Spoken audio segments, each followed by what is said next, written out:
when you look at that student needs, the classrooms that I remember, that even my children remember, are not the same as the classrooms are today.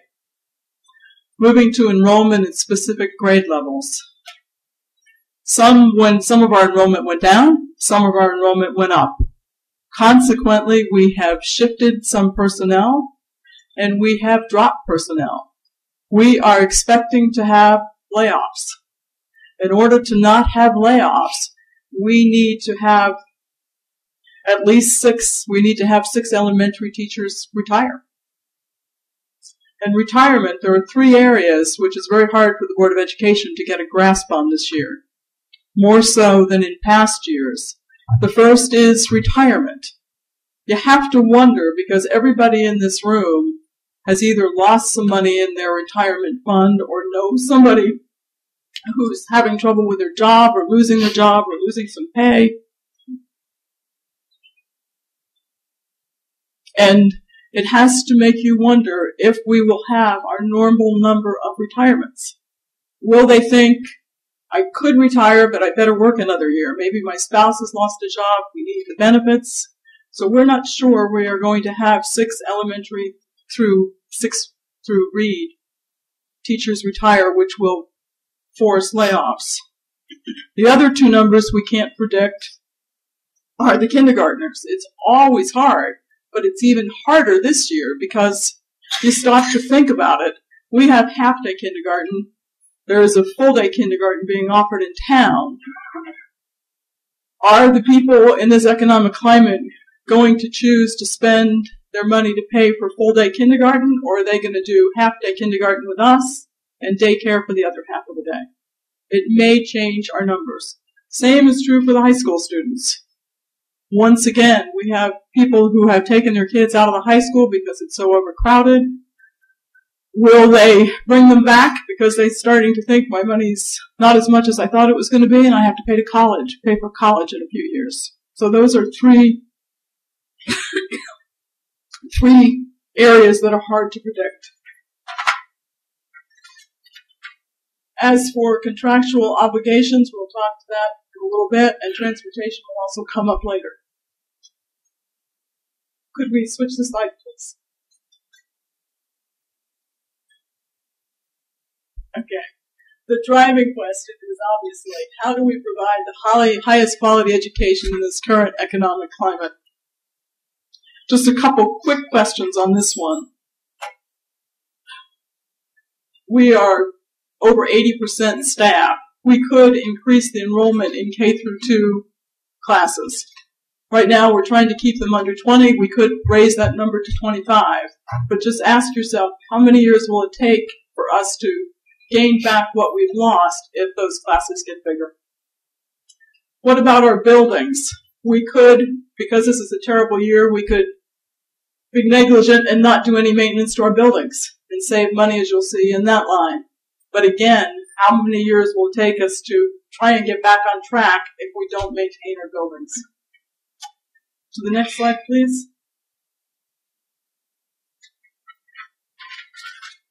And this is my last slide.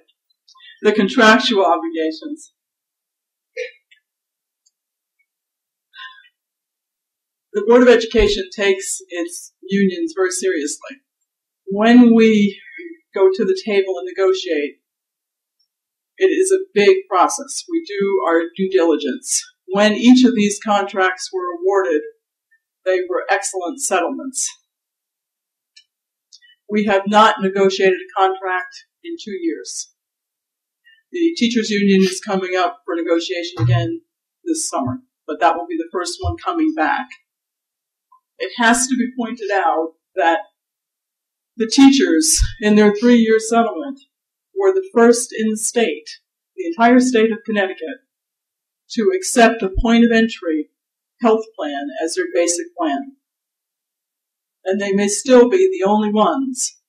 They work hard, they appreciate this town, they realize there was some savings for them, and major savings for us, and major savings for the town. So when you see that number up there, keep in mind, every one of our unions, except for the nurses, which is still finishing a 5-year contract, has a point of entry as their base plan. If they don't want point of entry, each union has to pay up for it.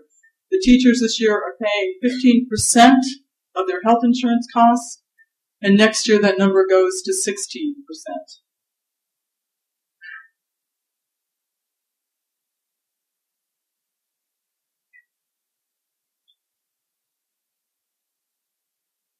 And just when you see those numbers, everyone, all 6 of our unions, plus the bus drivers, plus the superintendent, the assistant superintendent, the director of business, and our part-time HR person are all taking some kind of hit to their salary.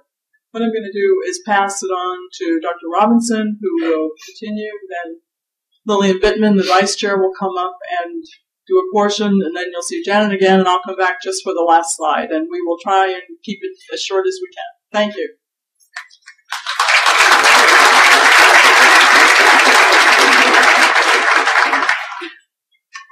Thank you, and I'm glad to see so many of you here tonight. Along with the contractual costs that entered in the consideration of what we needed to deal with in this budget, we also had energy costs, which you have when you have 7 buildings in a central office. Electricity, we have some arrangement that helps us save a great deal of electricity, but every December we're notified in January there will be an increase. Our oil, we fortunately were able to lock in, and that you will see in the budget that there is a decrease in that line from last year, from the current year to next year's budget. We were able to lock in at 2.453. Diesel fuel, we were able to lock in at 1.9162. So anytime we can manage to find savings, we will. So we were able to find some savings in those two lines. I entered into this, developing this budget sort of with a philosophical base that the number of teachers, the staff must follow the students. And the student population is moving upward. We have fewer in elementary, we have more in the middle and high school. Second thing is when the discussion with the principals, I said, I know you need a number of things that are essential, but only ask for those essential, because we have consideration for the fact that this is a tough economic climate, and it in this budget reflects that. The other thing that was part of my philosophical base was, above all, I can see what makes Newtown great. There's historically been a very frugal budget in Newtown, but one of the things that's made Newtown great has been the excellence of the staff. Many of you have heard me say this, Newtown hires well. We invest a lot in our teachers and staff, and we want to hold on to them. We think they're valuable. So we wanted to deal with this and save staff. The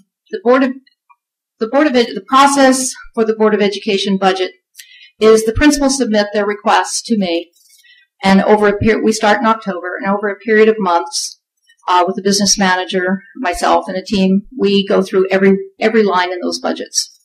So the original budget that was submitted to me was 7.96%. We worked as diligently as we could, and I'll talk about some of those items. And the budget that I presented to the Board of Education was 2.73%, the lowest budget I've ever created. You will see that once I presented it to the Board of Education, they took it down to 1.74. Very minimal budget. My cuts in the budget were staff, workdays, professional development, technology, transportation, plant maintenance. The certified staff reductions at the elementary were 1 position in each of the elementary schools. Gifted teacher, 1.54 gifted and talented teachers. There are several part-time teachers. Eliminated 2 teaching positions at Reed. Eliminated funds for lead teacher positions at Hedda, Meadow, and Holly. Also, we had some non-certified reductions. Those reductions included 3 special education assistants, 2 regular education assistants, and we left a custodial opening. We did not fill a position of a custodian that left. In reducing 3 days and 3 professional days, this is a big time reduction. The salary costs for those 6 days were over $900,000. With some additional transportation savings for those days, it equaled over $1 million in reductions. So they were big time. The impact. For teachers, the reduction of